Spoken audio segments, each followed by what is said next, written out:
Welcome to the Woman's Connection. I'm Barrie-Louise Switzen, your moderator. The Woman's Connection is a program about events shaping women's lives and helping one gain authentic power on a personal or professional level. So won't you stay tuned? Welcome. We're going to talk about a topic that none of us really like to talk about. And what I'm talking about is our finances. And with me is Audrey Reed, who wrote a wonderful book on how to handle our finances and our fears of finances. And I would like to welcome Audrey. Audrey, welcome. It is a pleasure to be here today. Audrey, where'd you get the Doctor of Spiritual Science from? The doctorate in spiritual science comes from the Peace Theological Seminary and College of Philosophy in Los Angeles, California. Wow, that's a mouthful. I know, that's a mouthful. That's why we always use the initials. So it's a 5-year study program.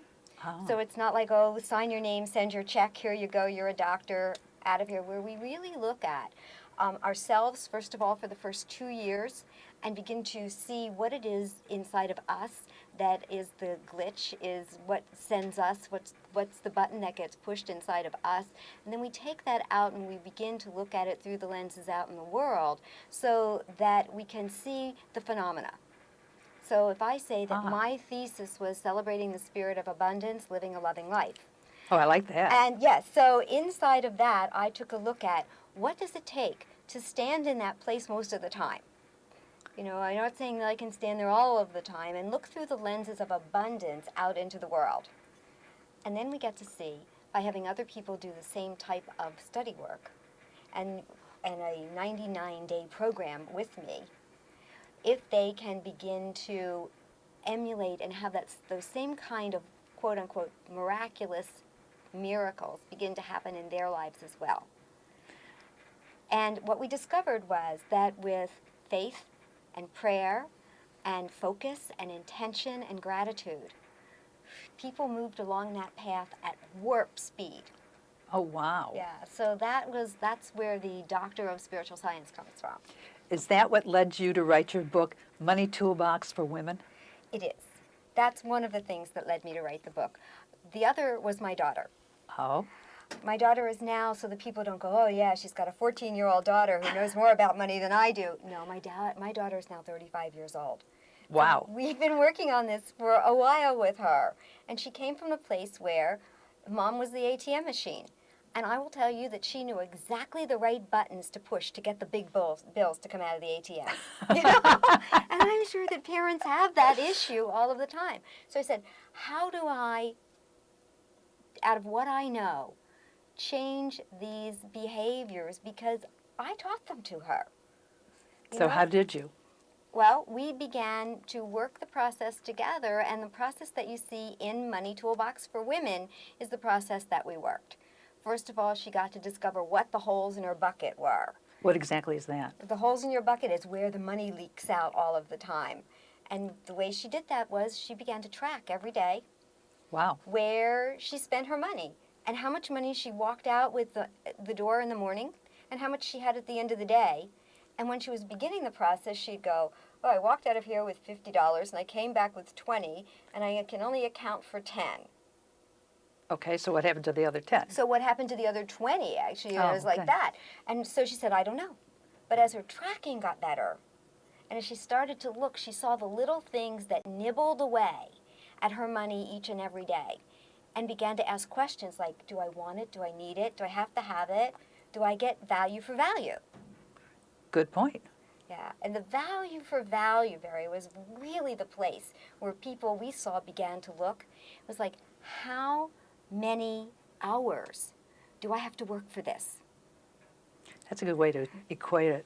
When you start to look at that, especially for the really big items that you're going out to buy, you go, wow, I had to work 100 hours for this.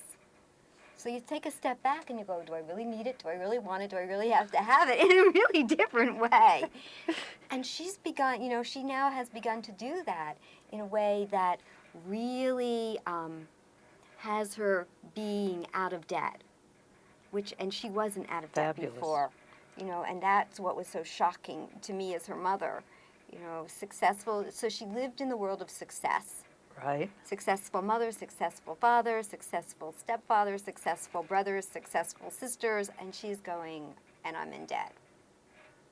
And the light bulb finally went And off. the light bulb went on after the embarrassment went away. She was embarrassed because she didn't. She was embarrassed because she was in debt, and nobody else in the family seemed to be having that problem. Ah. But when we looked at that place of, if the money stopped tomorrow for her brother and sister, what they discovered was that if the money stopped tomorrow, that they would be in as much trouble as she was, and as most people would be if the money stopped tomorrow. It's quite a revelation. Yeah. Talk about money and lessons and blessing. Yes. Would you explain, because you were talking in your book about how you line up all your bills and they touch and they become familiar with everything. Mhm. Explain the philosophy behind that. Sure. It's the philosophy of physics. All right. So like attracts like, money attracts money. We've always said it, the rich get rich, the poor get poorer. So what we're saying here is that money is an energetic. I'm not the first person to say this, so it doesn't like, oh, here's this squirrely lady here. Money is an energetic, and so money attracts money. And so if you are respectful of it and you honor your money, because we usually don't. You know, we find it in the bottom of our pocketbooks, in the bottom of our knapsacks. The guys have it in the bottom of their gym bags. You know, we as women, you know, take the money, crumple it up, put it in our pocket, and 6 months later we find it. So when we say is you count it, you keep track of it, you stay organized with it, you put it all the ones together, all the fives together, all the tens together, you keep them in order, you face them all in the same direction, you put them in your wallet, and it's like yummy for them. Like they're all connected and they know it, and so then they start to invite more friends into the wallet with them. Okay. From your lips to God's ears, That's this should right. happen. Because I was thinking about it as I was reading your book, and I was saying, all right, I've got all the money here, but I keep it in certain places so that I will not run out. If I need $1, I've got $1 here for a phone call, or 50 cents here and 50 cents there. So I keep it together, but not quite like you've had it. Right. So it's still scattered. You see, so it's not Okay. it's not together. So is that kind of like the energy flow of money? That's right. That's the energy flow of money. All right. And so that's why we say, and that's one of the simplest things that we tell people to do. I have a friend who has a 4-year-old granddaughter, and he's teaching her to do this after reading the book. And said, you know, he's a CPA. He said, you know, that's really nice pieces of information. But then he saw the value as he connected it with his granddaughter and what he wanted her to know versus the way that he taught things to his daughter. You know, so what he said was, now she has a little pink wallet, and every week when she gets her little, you know, dollar allowance that she puts into her wallet, then now she's got all of her money all straightened up, and she comes every week with her wallet. Oh, I love it. And so he's teaching her at a very early age, you know, how to handle her money and how to be responsible. And that's really when we need to be teaching. This is more of how to handle the money, not so much as an investment book. It's handling it. Because you also talk about angel envelopes, where you decorate the envelopes. That's right. I'm a real crafty person. So in more ways than one, maybe. And so what happens is that when we talk about the angel envelopes, it's again the order of where things are that we need. So that I say, if you know how much rent you have and you put it in the envelope when you get it, instead of thinking that it's going to magically occur in your checkbook at the end of the month, then when the rent comes due, you'll have the rent to pay. You know, otherwise we're scrambling, and we're especially scrambling for the things that I call creepy crawlers, which are Like a donut and coffee. well, not crawlers actually, where it's like those are the things that come quarterly, annually, semi-annually, and it's when you get a flat tire on the freeway or the expressway, and you go, okay, how am I going to pay for this? You know, oh my God, why did this happen? How am I going to pay for this? Or when you get your insurance bill and you knew it was coming, but you Right. just forgot that it was in April instead of in June. And you wonder, where are you going to get that money from? Well, when you're using the angel envelope system, guess what? You're saving for it every month. And you may only be saving $10 for it every month, but you're saving for it every month. So when it comes due, you go, I have the money. And it's not such a big shock. And it's not a big shock because it's already in your angel envelope, so you know that you have to put the money in it, and you're working that process. Somebody once asked me, how long do I have to do these angel envelopes? And so it's not a lifetime career to do them. You're only doing them for as long as it takes for you to become handy with your money. And once you do that, then you can say, now I've got it. And I can do this in my checking account now. I don't necessarily, or I can do it on my computer. I don't need to do it in the angel envelopes anymore. I'll tell you this though, when I find myself a little out of control, I go back into my angel envelope box all the time. Oh, really? Yeah, especially if I'm saving for something in particular. Mm-hmm. We have a cookie jar system in here that talks about giving the object that you're saving your money in intention, telling it how much money you want to collect inside of it, and then beginning the process of putting a percentage, and you determine what the percentage is of money that you want to save towards whatever you've named it. Let's say you want to buy a stock. Mm-hmm. All right, so the stock costs $50 a share.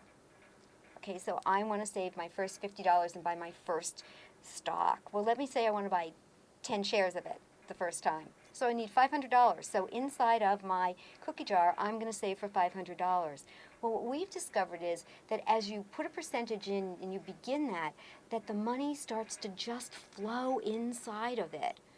Comes from all over? Comes from all over. It comes from like a change in your pocket. It comes from somebody gives you an extra something of this, and you go, I'll just put that right in here. You know, it makes it conscious. So we begin to have this conscious stream of knowledge coming through to us all the time. Is this what you're talking about with unrecognized abundance and words have value? Yes. And you say watch what you say about money? Watch your speaking. I say watch your speaking about everything, not just about money, but in this book. It's like when we say, oh, isn't it a bad day? Instead of getting up and going, oh, I'm having a really great day, and then having the day that you want come forward. We usually impress ourselves onto that day like, I got up with a headache and I'm going to keep it all day long. Oh, God. Oh, yeah. Yeah, who wants that? No. You know, it's like that. So what we say about money is if you say that you want something specifically, be sure you're specific and you're clear and you're asking the universe for it. And you will be surprised how it will show up in your life. And you have to keep a lookout for it because sometimes it doesn't quite come in the costume that you asked it to show up for. Then how do you know it came? Because it's present. So if I said I wanted $500, we'll use that as a round number for today, and somebody gave me a gift of $500, Right. then you would know it right away. You go, oh, sure. $500, very clear. But if somebody gave me a present that I didn't exactly want, and they said, do what you want with it, and it was valued at $500, and I left it on my shelf instead of taking it back and turning it back into money, Okay. That's unrecognized. That's unrecognized. It's unrecognized when you have things in your closet that you didn't take back to the store. Oh, I have lots of those. Yeah, I'm sure a lot of people do. And a lot of them with the tag still on them. You know, somebody lets me into their closet every once in a while, and I go, you have this stuff with the tag still on it. Have you never worn it? And the truth is that they haven't, and they've never taken it back. And how much money is just sitting in your closet? Quite a bit. Yeah. Quite a bit. Yeah. At that point, I always donate it. Right. Or we have girlfriend swaps in Oh. LA. It's a great thing. If you've got a bunch of girlfriends, we get them together, and I take what I don't want out of my closets, and they take what they don't want out of their closet, and we see what we want, and we end up with a whole new wardrobe.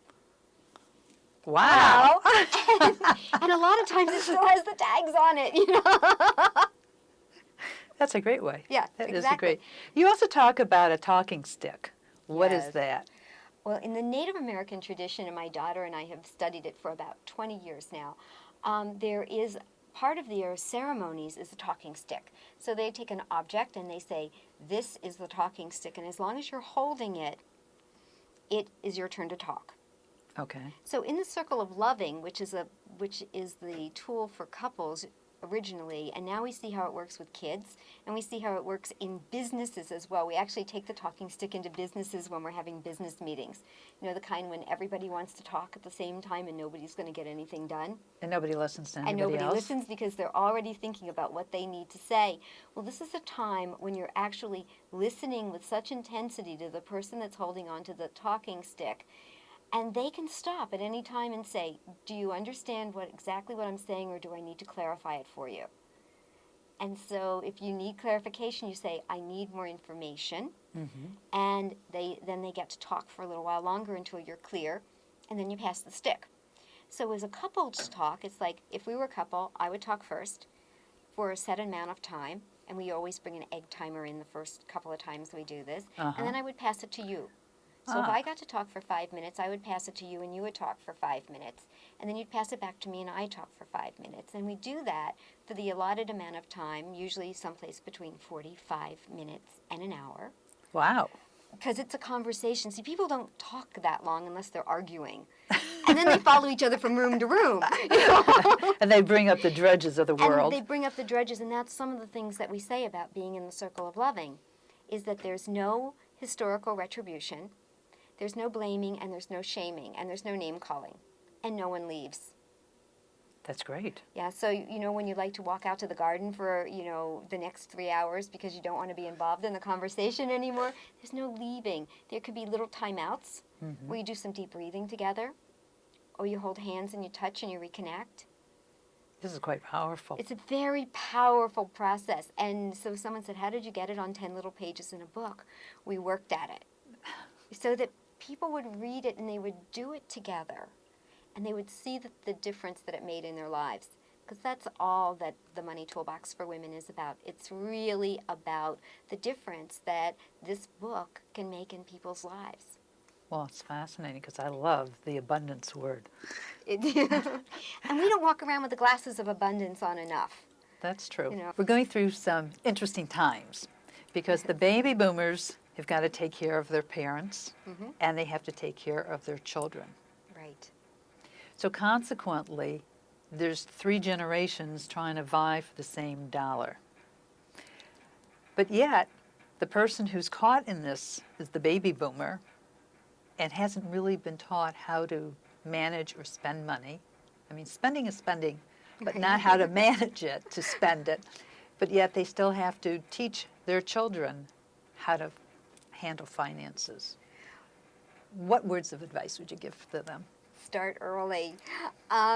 Studies that we've been looking at recently show us that in the first 2 years of life, that a lot of babies learn. Yes. First 2 years? 2 years. We say, oh, they're not talking, they're not doing anything. They shop about 300 days a year with either a caregiver, a grandparent, or a parent. They go everywhere. You put them in the car seat, you take them to McDonald's. You put them in the car seat, you take them to the drugstore. You put them in the car seat, you take them wherever you're going. You roll them down the street, and you're looking in the windows in Manhattan, and you're talking about what you're looking at. And this is the age when they're just gathering information. Often somebody says to me, why do you think babies don't talk for the first 2 years? And I say, because they're just doing input data, not output yet. You know? And we're inputting all this data into these babies, whether it's the mom and dad, whether it's the grandmother or grandfather, or whether it's some kind of caregiver. And so it's like when we asked about watch your speaking, and I say this is the perfect time to practice watching your speaking. Because what comes forward is that these kids have your habits. Very true. If you're looking at how they're spending, we may have gotten smarter, and that's what I said about Kimberly. Kimberly hadn't quite caught up because someplace along the line we stopped talking about the money issues. And so when it came time to really say, I'm no longer your ATM, thank you very much, you can't push those buttons anymore, she said, what am I supposed to do now? Because I don't know any other way. You've always been there for me when I needed money. And when I looked, we said, let's take a look at all the habits that we've taught you through the years. And we discovered that she went shopping with me everywhere. And I used to have some pretty interesting money conversations that went on, I will tell you. So she thought that nothing was too expensive and you could have everything that you wanted right when you had it. You didn't have to wait for anything. And that the money would just come I forward, like that. you know, and that's And wouldn't we all just really love it if it were that way? True. But it isn't. You know, so what we had to do is untangle the knots in the string that led her to that thinking, and then rechange it and add new pieces of information and data along the way. Rockefeller had the really right motive with his kids, and it's an example that I use all the time. There were a couple of things that they always had to do with their money when they were small. It was they had to keep track of where they spent their money. They had to work for their money. And if they didn't, they had to save money, 10% of all their allowance. They had to save 10% of their allowance. They had to tithe back to at that point, it was their church. I say into your infinite source, wherever that comes from. And they had to be able to account for all of the money that they spent that week. Or they got their allowance less the money that they couldn't account for.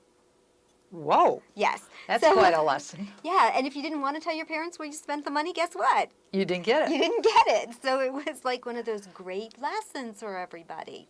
And I say this is one of those really powerful pieces of information, that if they only did that with their kids and they made them earn the money that they were giving to them, that they would be more conscious of how money exchanges actually work.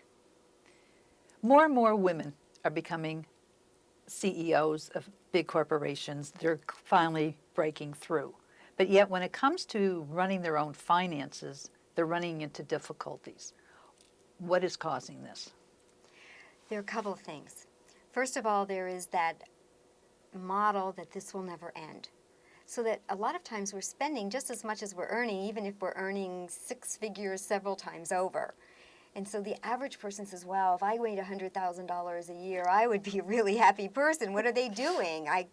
And what happens is that the amount of money we spend rises with the amount of income that begins to come in, and we don't realize that we're out of control because we operate on a rolling budget all the time in our own households, which means that if you put on a credit card this month, you're going to pay it off next month. But if you don't, you allow it to roll through, and soon you're paying about 24% interest unless you've got a really good interest rate on your credit card, which That's quite high. is about 9, is a good interest rate on your credit card for today.